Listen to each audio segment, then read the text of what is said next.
Assalamualaikum warahmatullahi wabarakatuh. Alhamdulillahirabbil alamin. Assalatu wassalamu ala asrofil anbiya'i wal mursalin sayyidina wa maulana Muhammadi wa ala ahlihi wa sahbihi ajma'in. Amma ba'd. Para hadirin yang saya hormati, sebagai hamba Allah yang beriman, marilah kita panjatkan puja dan puji syukur kehadirat Allah Subhanahu wa taala yang telah memberikan kesehatan lahir dan batin kepada kita semua, sehingga kita dapat berkumpul dalam rangka menghambakan diri kepada Allah Subhanahu wa taala.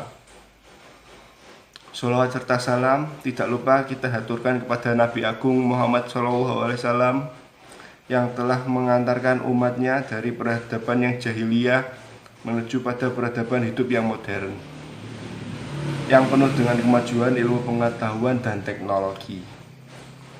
Tidak bisa diragukan lagi bahwa seiring perkembangan zaman, kemajuan ilmu pengetahuan dan teknologi mampu membawa perubahan besar terhadap dunia. Ilmu pengetahuan teknologi mampu membawa perubahan besar dunia termasuk terhadap sebuah peradaban. Lalu, bagaimana pandangan Islam terhadap ilmu pengetahuan dan teknologi? Banyak dari kita yang belum tahu bahwa Allah telah memerintahkan umat Islam untuk mempelajari ilmu pengetahuan teknologi jauh sebelum teknologi diciptakan. Bisa kita lihat dari firman-Nya sebagai berikut. Bismillahirrahmanirrahim. Iqra' bismi rabbikal ladzi khalaq. Khalaqal insana min 'alaq. Iqra' wa rabbukal akram. Alladzi 'allama bil qalam. 'allamal insana ma lam ya'lam. Yang artinya, bacalah dengan menyebut nama Tuhanmu yang menciptakan. Dia telah menciptakan manusia dari segumpal darah. Bacalah dan Tuhanmu lah yang maha pemurah, yang mengajarkan manusia dengan perantara kolam. Dia mengajarkan kepada manusia apa yang tidak diketahuinya. Quran Surat Al-Alaq ayat 1-5. Surat Al-Alaq ayat 1-5 ini merupakan wahyu pertama dari Allah kepada Nabi Muhammad SAW, dan isi dari wahyu tersebut adalah perintah untuk membaca. Namun, maksud membaca di sini bukan membaca tulisan, karena tidak mungkin Nabi Muhammad SAW membaca tulisan sedangkan ia adalah seorang yang ummi atau tidak dapat membaca tulisan. Maksud dari membaca di sini adalah membaca realita alam dan realita manusia. Maka perintah membaca di sini adalah perintah mengamati atau meneliti realita yang ada di alam semesta, seperti budaya, ritual, adat istiadat, ekonomi, dan termasuk ilmu pengetahuan dan teknologi. Dalam surat lain, Allah juga berfirman dalam surat Ar-Rahman ayat 33 yang mensyariatkan pentingnya ilmu pengetahuan dan teknologi untuk kemajuan umat manusia. Ayat tersebut juga memberi tantangan kepada manusia untuk selalu mengembangkan ilmu pengetahuan dan teknologi. Ayatnya sebagai berikut. Ya ma'syarul jinni wal insi in istata'tum an tunfudu min aqtaris samawati wal ardi fanfudu la tanfuduna illa bisultan. Artinya, wahai golongan jin dan manusia, jika kamu sanggup menembus atau melintasi penjuru langit dan bumi, maka tembuslah. Kamu tidak akan mampu menembus kecuali dengan kekuatan dari Allah Subhanahu wa taala. Dengan cara tidak langsung, Allah memerintahkan untuk mengamati dan meneliti dengan menggunakan akal kita agar mampu memahami ilmu pengetahuan teknologi tanpa mengesampingkan kekuatan dari Sang Pencipta, yaitu Allah Subhanahu wa taala. Tapi kenapa Allah memerintahkan kita untuk mempelajari ilmu pengetahuan dan teknologi? Nah, pertama, karena dengan mempelajari ilmu pengetahuan dan teknologi, kita akan semakin menyadari bahwa kebesaran Allah itu ada. Misal pada penciptaan langit dan bumi, siang dan malam, turunnya air hujan, dan masih banyak realita yang lainnya. Kedua, karena tujuan manusia diciptakan itu adalah untuk menjadi khalifah di muka bumi. Dan tugas khalifah adalah menciptakan kemakmuran dan membangun kembali keseimbangan alam yang sudah Allah tegakkan. Sebagai pemakmur bumi, manusia akan dipertemukan dengan berbagai masalah, dan untuk menyelesaikan masalah tersebut tentunya kita membutuhkan ilmu pengetahuan dan teknologi. Karena kita tidak bisa menyelesaikan masalah hanya dengan ilmu agama saja. Maka inilah alasannya mengapa Allah memerintahkan kita untuk mempelajari iptek atau ilmu pengetahuan teknologi.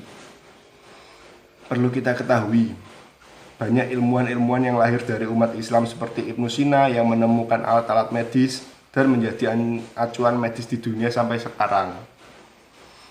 Atau Al-Farabi yang merupakan bapak kedua ilmu logika dan filsafat. Ada juga Ibnu Khaldun sebagai bapak sosiolog. Dan masih banyak lagi ilmuwan muslim lainnya. Dengan demikian, mendidik generasi muda untuk mengenal ilmu pengetahuan dan teknologi, lalu mereka akan beranjak dewasa dan menjadi ilmuwan. Nah, ilmuwan inilah penggerak atau agent of change yang mampu memajukan suatu peradaban. Kemajuan iptek modern yang begitu pesat telah memasyarakatkan produk-produk teknologi canggih seperti radio, televisi, alat komunikasi, dan barang-barang lainnya, serta menawarkan aneka jenis hiburan bagi tiap manusia. Namun, tentunya alat-alat tersebut tidak bertanggung jawab atas apa yang diakibatkannya. Justru di atas pundak manusialah terletak semua tanggung jawab tersebut. Sebab adanya berbagai media informasi dan alat-alat canggih yang dimiliki dunia saat ini dapat berbuat apa saja kiranya faktor manusia yang menentukan operasionalnya. Ada kalanya menjadi manfaat, yaitu manakala manusia menggunakan dengan baik dan tepat. Tetapi bisa juga mendatangkan dosa dan malapetaka manakala manusia menggunakannya dengan menuruti hawa nafsu dan kesenangan semata. Nauzubillahi min dzalik. Oleh karena itu Allah berfirman, Buharul fasadu fil barri wal bahri bima kasabat aidin nasi liyudiqahum ba'dul ladzi amilu a'allahum yarji'un. Artinya, telah tampak kerusakan di darat dan di laut disebabkan karena perbuatan tangan manusia, supaya Allah merasakan kepada mereka sebagian dari akibat perbuatan mereka, agar mereka kembali ke jalan yang benar. Quran Surat Ar-Rum ayat 41.